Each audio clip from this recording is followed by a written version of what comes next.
Hello दोस्तों, स्वागत है आप सभी का यूजीसी नेट गुरुकुल के इस डिजिटल प्लेटफॉर्म पर।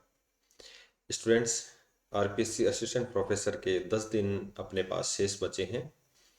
तो इन 10 दिन को लेकर अपनी काफ़ी बेहतरीन प्लानिंग है, जिसमें हम जो है असिस्टेंट प्रोफेसर के लिए जो इम्पोर्टेंट क्वेश्चंस हैं उनको लेकर चर्चाएं करेंगे। मोस्ट रिपीटेड क्वेश्चन है उनको लेकर चर्चा करेंगे। कंट्रोवर्शियल क्वेश्चन है उनको लेकर थोड़ी सी चर्चा करेंगे। कैसे आप अपनी तैयारी को इन 10 दिन में और बेहतर बना सकते हैं, या किस टॉपिक से ज़्यादा क्वेश्चन पूछे जाते हैं, इन सब को लेकर अपन चर्चाएं करेंगे।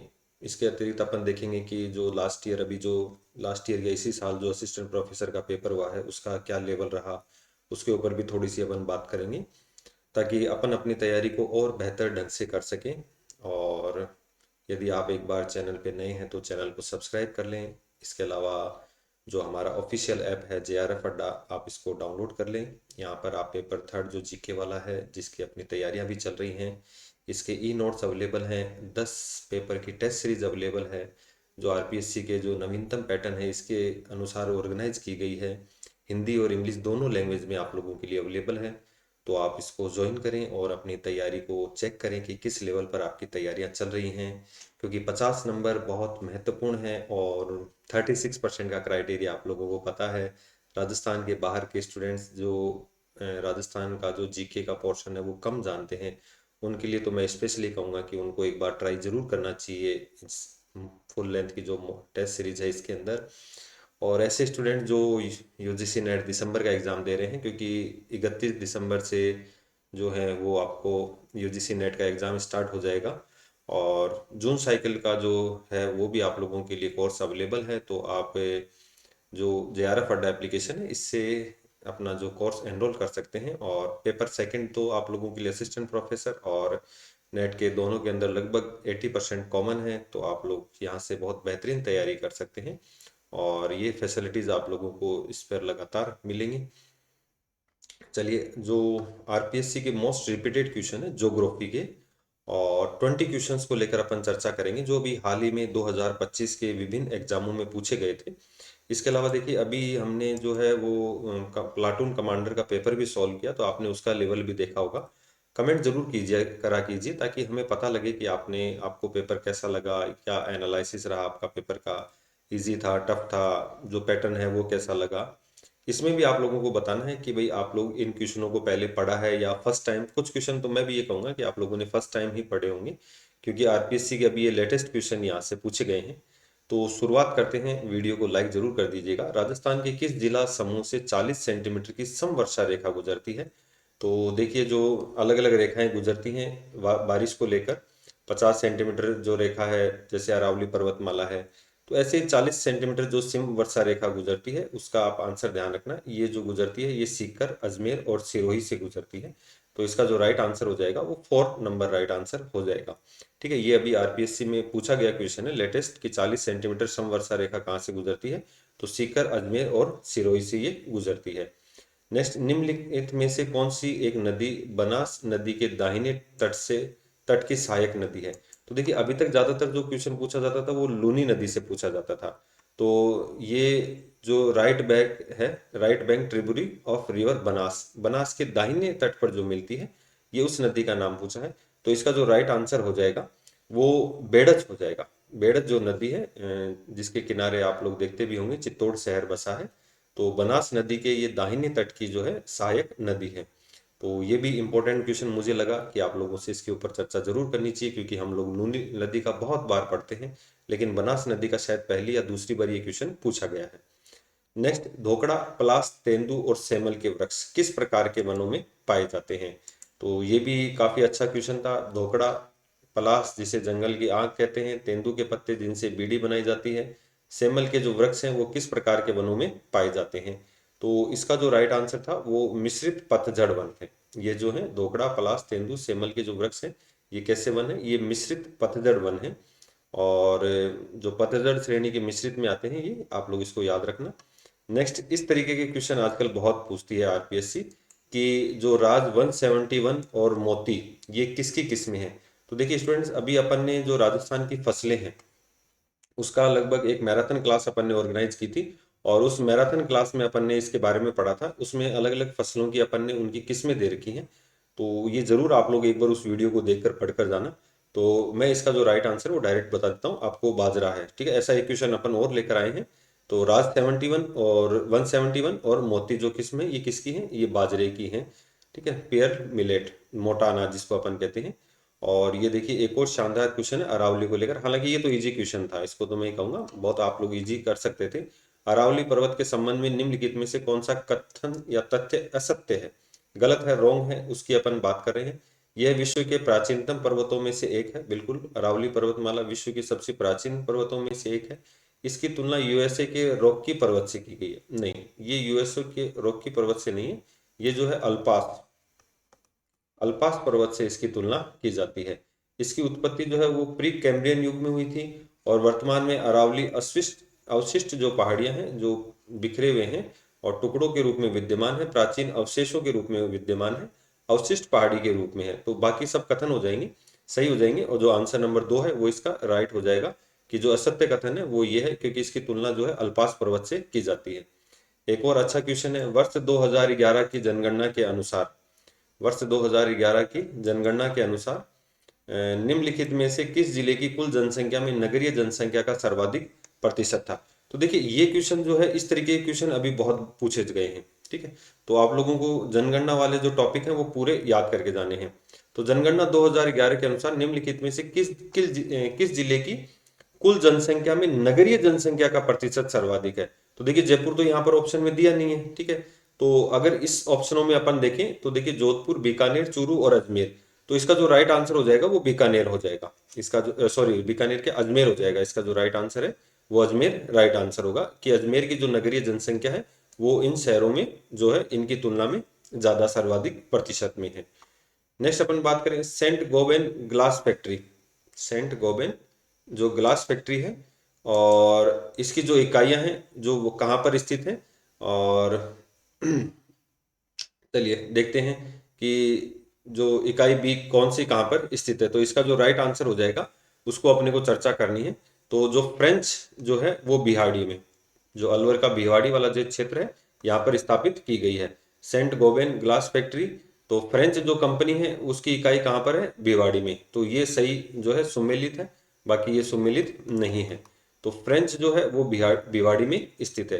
तो ये थोड़ा सा अलग हटके क्वेश्चन था और इस तरीके के क्वेश्चन पूछता है। नेक्स्ट क्वेश्चन की अपन बात करें, जो 85 नंबर का क्वेश्चन था इसमें पेपर में, तो अगर इसकी अपन बात करें, सूची 1 को सूची 2 से सुमेलित करना है। तो सूची 1 को सूची 2 से सुमेलित करना है, तो इसमें देखिए कि एक तरफ तो पर्यटन स्थल दिए गए हैं और एक तरफ जो दिया गया है इनकी अवस्थिति।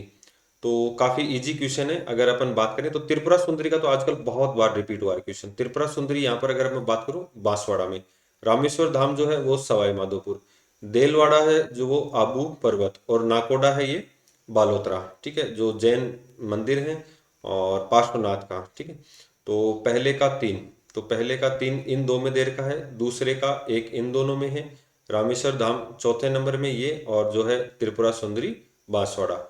तो राइट आंसर इसका ये हो जाएगा। ठीक है, इस क्वेश्चन का जो राइट आंसर हो जाएगा 3, 1, 4, 2।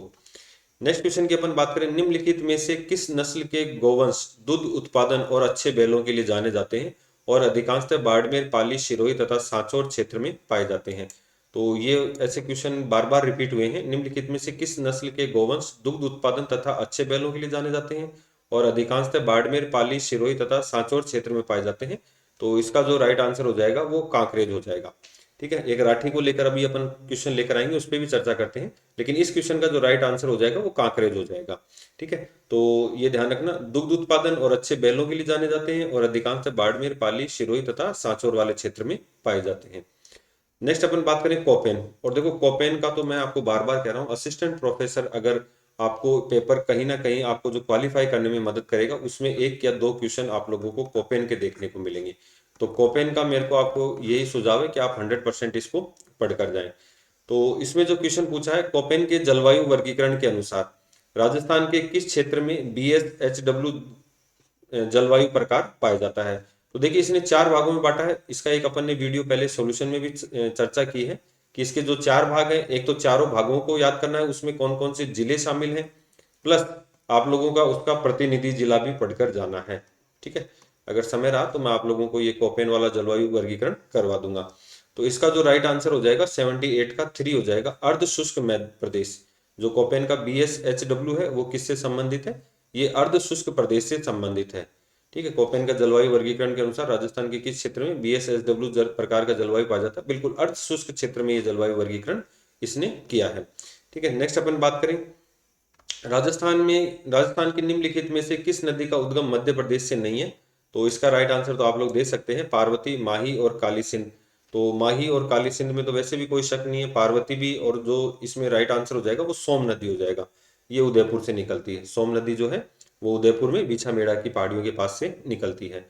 नेक्स्ट अपन बात करें राजस्थान में 2023-24 में किस श्रेणी के वनों क्षेत्र में कुल वन क्षेत्र का 50% से अधिक है? तो इसका तो राइट फैक्ट है, जो रक्षित वन है ये 50% से अधिक है, रक्षित, आरक्षित और इनमें अवर्गीकृत वनों में। तो 50% से अधिक इसका रक्षित वन का।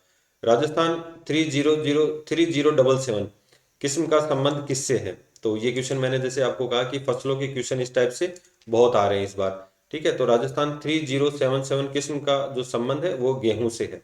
ठीक है, एक करंट अफेयर्स में भी मैंने आप लोगों को फसल से संबंधित जो है जीरा, जीरा की जो नई फसल है, जो नया उत्पाद है, उसका भी अपन ने करंट अफेयर्स में किया है, तो उसको भी आप लोग पढ़ के जाना। 3007 किस्म का संबंध किस फसल से है? तो ये गेहूं से राइट आंसर हो जाएगा। ठीक है, नेक्स्ट अपन बात करें, ये देखिए वापस आ गया गोवंश से संबंधित। राजस्थान में गोवंश की कौन सी नस्ल सिंधी एवं साहिवाल? तो साहिवाल जो घास है ये अगर मैं आपको बताऊं ये जैसलमेर वाले क्षेत्र में है। ठीक है, जो सॉरी सेवण घास है, और उसको साहिवाल नस्ल की जो गाय है वो खाती है, पौष्टिक आहार की गैस है वो घास है। तो सिंधी एवं साहिवाल की जो नस्ल है, मिश्रित नस्ल है, ये राठी हो जाएगी। ठीक है, सबसे बेहतरीन गायों में से एक है राठी। निम्नलिखित में से कौन सा एक दक्षिणी अरावली का शिखर है? तो देखिए भानगढ़ अपन बात करें अलवर है, तारागढ़ अगर अपन बात करें तो अजमेर है, सायरा जो है वो उदयपुर में है, सायरा उदयपुर में है। तो दक्षिणी अरावली में राजसमंद, सिरोही और उदयपुर, तो ये सायरा जो है ये उदयपुर में, तो इसका राइट आंसर जो है सायरा हो जाएगा। नेक्स्ट, जनसंख्या 2011 के अनुसार राजस्थान के निम्नलिखित में से किस जिले में साक्षरता दर 55% से कम थी?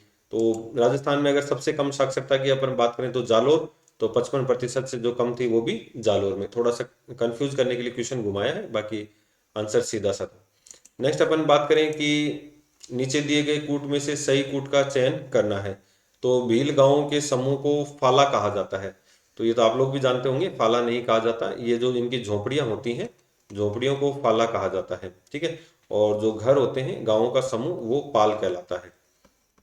और गैर तथा नीजा भीलों के प्रमुख लोक नृत्य है, बिल्कुल ये राइट आंसर है। गरसिया जनजाति का जो प्रमुख है कोतवाल कहलाता है, तो ये भी इसका गलत हो जाएगा, ये जो है ये पटेल कहलाता है। ठीक है, तो इसका जो राइट आंसर हो जाएगा केवल बी। उपयुक्त कथन में से कौन सा सही है? केवल बी सही हो जाएगा। नेक्स्ट, उद्योग धंधों में से पूछा है कौन सुमेलित नहीं है? तो देखिए चंबल फर्टिलाइजर है ये गडेपान कोटा, बिल्कुल सही है। Sulphuric acid plant commas Kapasan, ये गलत हो जाएगा। कैप्स्टन मीटर जयपुर, ठीक है, जो रेलवे स्टेशन के पास। और राजस्थान टेलीफोन भिवाड़ी, ठीक है, ये जो है ये चंदेरिया में है, जो सल्फ्यूरिक एसिड प्लांट है ये चंदेरिया में हो जाएगा। नेक्स्ट, निम्नलिखित में से किस जिले में नगरीय जनसंख्या में दशकीय परिवर्तन दर का प्रतिशत 2001 से 2011 में सर्वाधिक रहा? तो वैसे तो इसका जो राइट आंसर हो जाएगा वो अलवर हो जाएगा। ठीक है, इसका जो राइट आंसर है वो अलवर है। क्वेश्चन को समझना, दशकीय परिवर्तन 10 वर्ष में परिवर्तन दर जो है वो सर्वाधिक रहा कौन सा? नगरीय जनसंख्या में। तो आपको ग्रामीण और नगरीय दोनों पढ़कर जाना है, तो इसका जो राइट आंसर हो जाएगा वो अलवर हो जाएगा। तो ये आज का अपना लगभग 20 क्वेश्चन थे ज्योग्राफी के, जो मोस्ट रिपीटेड होते हैं और काफी महत्वपूर्ण क्वेश्चन है। आप इन क्वेश्चनों के इर्द गिर्द जितने भी क्वेश्चन बनते हैं उनको पढ़कर जाना, तो एग्जाम में आपको इसका जरूर बेनिफिट मिलेगा। तो कमेंट के माध्यम से जरूर बताएं कि आज का वीडियो आपको कैसा लगा, और जो भी आप क्वेश्चंस हैं वो पूछ सकते हैं फ्री माइंड होकर, तो आपको कोशिश है वहां तक सोल्व करवाने की, करवाया जाएगा। मिलते हैं नेक्स्ट वीडियो में, और आप जो 10 पेपर की जो टेस्ट सीरीज है आप उसको ज्वाइन कर सकते हैं।